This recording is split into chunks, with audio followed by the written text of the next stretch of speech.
अपन को बिंदु आत्मा समझ मुझ बिंदु बाप को याद करेंगे तो से तुम निरोगी भी बन जाएंगे। तुम्हारी शरीर में देह में जो ढेर के अनेक प्रकार के ढेर रोग भरे पड़े हैं वो सब रोगों का निराकरण हो जाएगा। तो निरोगी भी बनेंगे और डबल सिर ताज भी बनेंगे। विश्व का मालिक बनना है तो ये बात बुद्धि में जरूर याद रखना है। क्या कि मैं आत्मा ज्योति बिंदु हूं, मेरा बाप शिव ज्योति बिंदु है और वो बाप हमें सुख का वर्षा नई दुनिया देने के लिए आया हुआ है। अच्छा बच्चों 15 मिनट याद करो। सब याद में बैठ गए। एवर निरोगी बनने के लिए याद करके तुम बच्चे सतो प्रधान बने थे, क्योंकि तुम जब अपनी राजधानी में थे तो सतो प्रधान भी थे और निरोगी भी थे।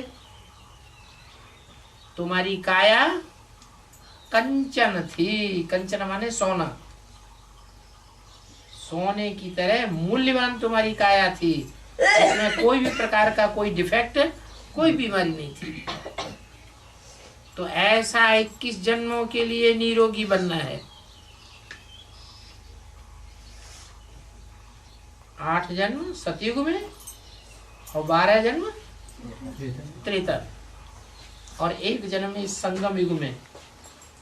अगर राजयोग सीखते रहे, निश्चय बुद्धि बने रहे, बीच में टूट नहीं गए, कोई दूसरों की बातों में नहीं आ गए, तो क्या रिजल्ट होगा कि तुम इसी जन्म में निरोगी कंचन काया वाले बन जाओगे। 1 जन्म ये, 8 जन्म सतयुग के, 12 जन्म त्रेता के, टोटल मिला के 21 जन्म तुम निरोगी बने रहेंगे। इतनी सहज बातें बतलाता हूँ, कोई दवाई आदि भी करने की बात नहीं है। क्या पहले तो डॉक्टर ही नहीं था। है पहले डॉक्टर ही नहीं था। पहले डॉक्टर थे, वैद्य कहा जाता था। वैद्य का हाँ, पहले किताबें भी थी डॉक्टरी की, लेकिन ये सब डॉक्टरी की किताबें आदि द्वापर युग में बनी। सतयुग त्रेता में कोई किताबें डॉक्टरी की नहीं होती, डॉक्टर ही नहीं थे, दवाइयां भी नहीं होती थी। तो बाप अविनाशी सर्जन है। वो सर्जन होते हैं, डॉक्टर होते हैं, वैद्य होते हैं, हकीम होते हैं। आज जिंदा हैं, कल मर जाएंगे। और ये सर्जन ऐसा सर्जन है जो तुमको ऐसी दवाई दे करके जावेंगे कि तुम 21 जन्म कभी भी निरोगी, वो रोगी नहीं पड़ेंगे, रोग आगे आवेगा ही नहीं। कितनी सहज युक्ति बतलाते हैं। सिर्फ कहते हैं अपन को आत्मा समझ, बाप को याद करने से तुम एवर हेल्दी एवर वेल्दी बन जावेंगे। कहाँ के लिए बन जावेंगे? आने वाली नई दुनिया के लिए तुम आत्माएं एवर हेल्दी बन जावेंगी, एवर वेल्दी बन जावे। वहां धन भी बहुत अतिचार होगा।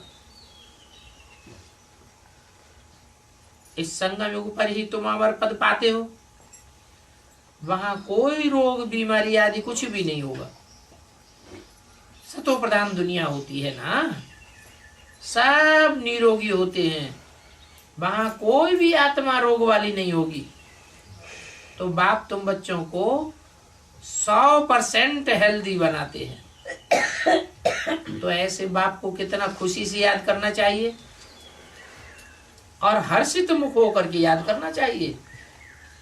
क्या रो रो के याद नहीं करना चाहिए, बाबा हमको ये दुख है, बाबा हम ये परेशानी में हैं, हम वो परेशानी में नहीं। ये जो परेशानियां हैं वो रोने से खत्म होने वाली नहीं है, क्योंकि पूर्व जन्म का जो हिसाब किताब हमने बांधा है वो तो हमको ही काटना पड़ेगा। तो हर्षित मुख होकर के रहना चाहिए।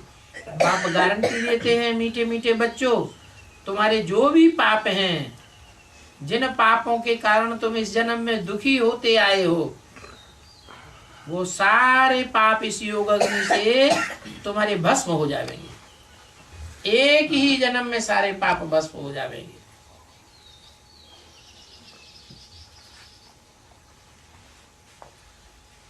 पांच 4 वर्ष पहले भी तुम निरोगी बने थे।